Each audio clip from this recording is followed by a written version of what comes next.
o índice de depressão crescer tanto. Tá aí. Eu vou agora conversar por videochamada com o doutor Marco Abud, que é psiquiatra. Doutor, seja bem-vindo ao Fala Que Eu Discuto. Boa noite. Olá, boa noite. Eu agradeço aí a participação.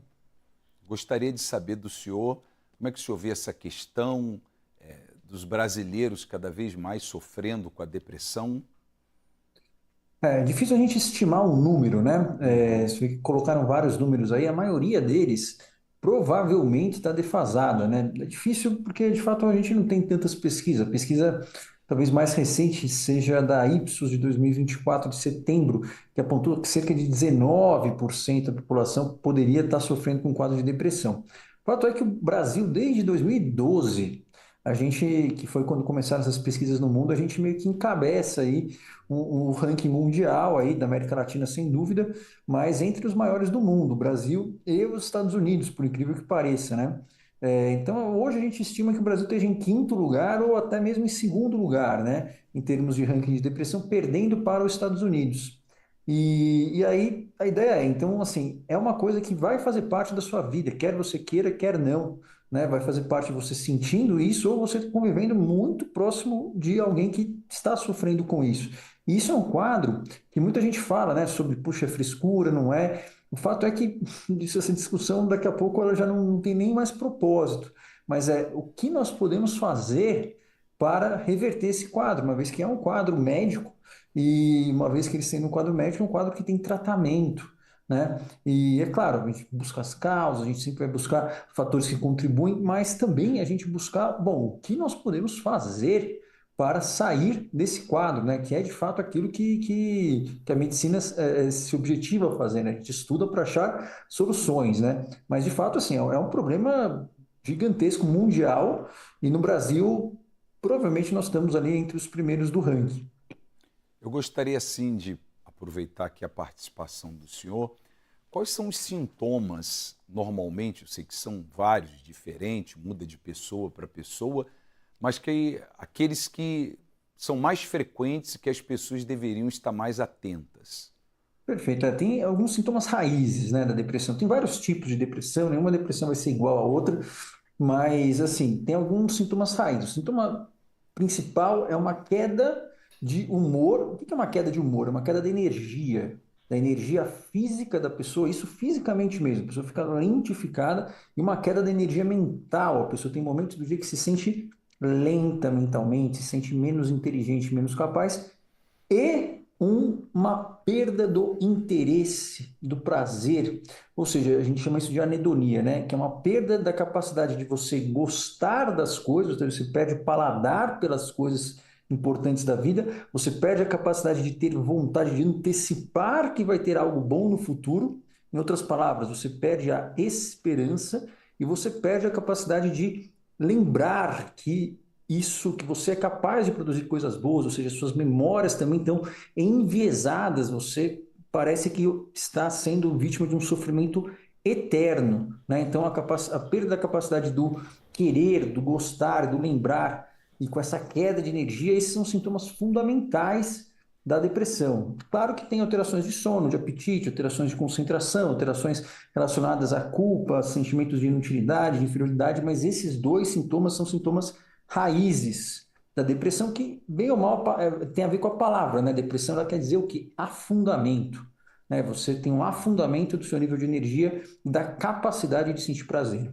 E essa questão, doutor, das redes sociais, da internet, influencia, nem tanto?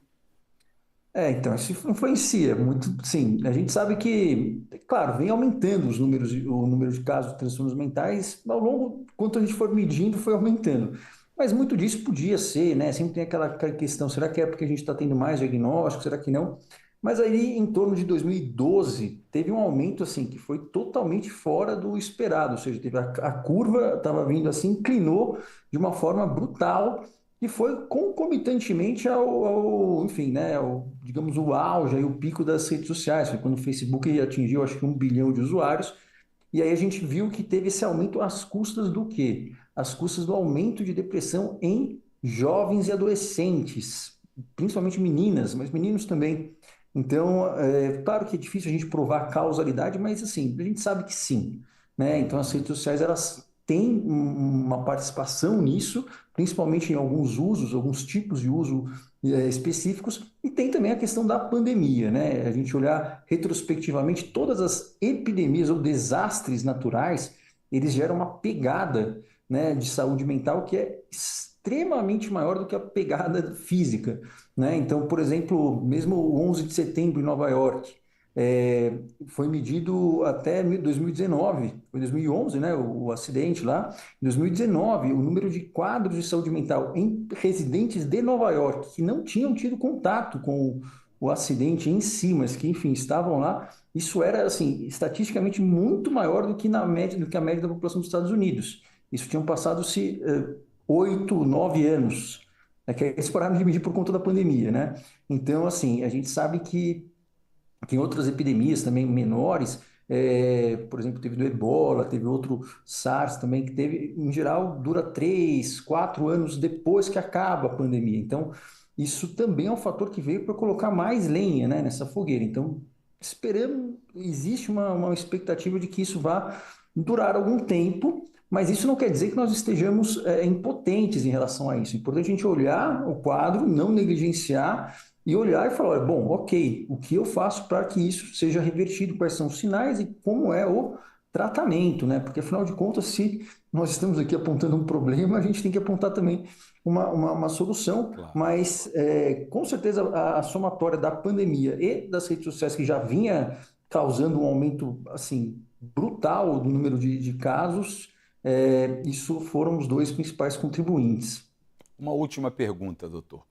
Qual a dica que o senhor poderia dar para as pessoas que têm sofrido com a depressão, que têm familiares, amigos? É difícil, assim, a ideia, assim, reconhecer a depressão nem sempre é uma tarefa fácil para as outras pessoas e para você mesmo, né?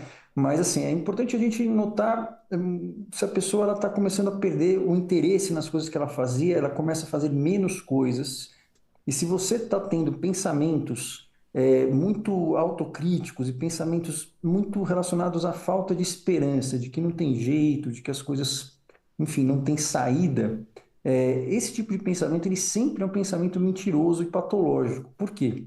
Porque o ser humano normal, nós temos quase que uma psicose, vamos dizer assim, que nós somos otimistas, assim, digamos, irracionais. Então, o ser humano normal, a gente tem uma coisa dentro da gente que a gente tem uma projeção de que amanhã vai ser melhor, mesmo que nada diga para a gente isso. Então, se você começou a ter esse pensamento, porque não tem jeito, não tem saída, ou alguém notou que você está repetindo essa frase e você começou a se afastar e deixar de fazer coisas que você gostava, é um sinal de alerta, né? E aí, a ideia é assim, a gente sempre está aberto para ouvir o que a pessoa fala, sempre é melhor você ouvir mais e você repetir aquilo que você ouviu e não dar conselhos. Conselhos são as piores coisas para qualquer pessoa e para a depressão é o pior do mundo. Você dá qualquer tipo de conselho. E aí, assim, você entender e entender como é um tratamento. Levar a pessoa para um profissional ou mesmo, enfim, se informar. Tem várias informações digitais que são muito ruins, mas tem informações que são mais confiáveis. Você se informar o que é que ocorre, o que ocorre no cérebro, no corpo da pessoa e como é o tratamento. Por quê? Porque depressão é uma doença que mais incapacita as pessoas, mais tira anos de vida produtiva da pessoa. Então a gente não vai levar ela como uma brincadeira, né? De falar, poxa, vamos tentar fazer isso, aquilo, vai melhorar. Não, né? Se a gente fala, eu falo que se você quer que os outros levem a sério a sua depressão, você tem que levar a sério também. Então, assim, saber que, ok, vão ter coisas que você vai colocar no seu dia a dia vão ajudar, mas, assim, não tem como você sair disso sem que haja um tratamento, não necessariamente medicamentoso, mas você tem que ter pelo menos uma ideia de qual que é o caminho e ter um acompanhamento aí, ou, enfim, por um médico ou por um psicólogo.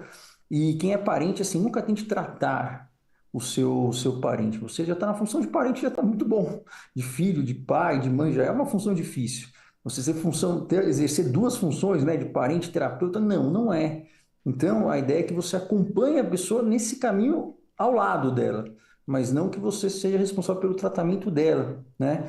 E procurar o tratamento mesmo para a gente poder, de fato, quanto mais cedo possível, poder recuperar, fazer com que a pessoa recupere, não só ela deixe de ficar deprimida, mas ela recupere coisas que a depressão rouba, que é a capacidade de você produzir, de você ser, digamos, alguém que se sente capaz de fazer as coisas, né? Alguém que se sente, enfim, você está usando suas habilidades e a capacidade de você se relacionar, de você escolher relacionamentos saudáveis, né? Então, isso é importante. O tratamento da depressão não visa você ficar mais ou menos, ele visa você voltar a ser quem você era em termos de produtividade, relacionamentos.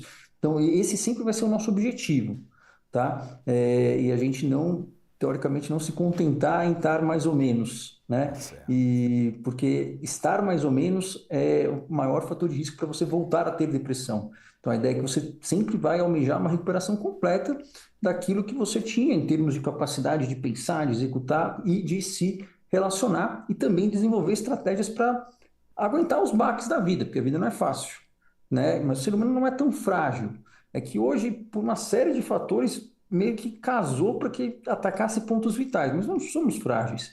E nós podemos desenvolver essa capacidade, enfim, ao longo da vida, não tem idade para com que a pessoa não consiga melhorar da depressão, independentemente do remédio, né? Então, nessa capacidade chamada de neuroplasticidade, que o cérebro se molda para conseguir se adaptar ao ambiente, isso é a base do tratamento, isso ocorre assim ao longo da vida, não tem limites, tá? 70 anos, 78 anos. Mas é importante sempre, então, você detectar isso. Na dúvida, procura uma informação, procura um especialista e saiba qual é o tratamento e não pare o tratamento, não desista antes de você sentir que você voltou a ser quem você era. Tá certo. Doutor, muito obrigado. Foi um prazer conversar com o senhor aqui. Eu que agradeço. Um abraço, tudo de bom. Tchau. Tá aí, eu vou pedir agora, então, o pastor Rodrigo.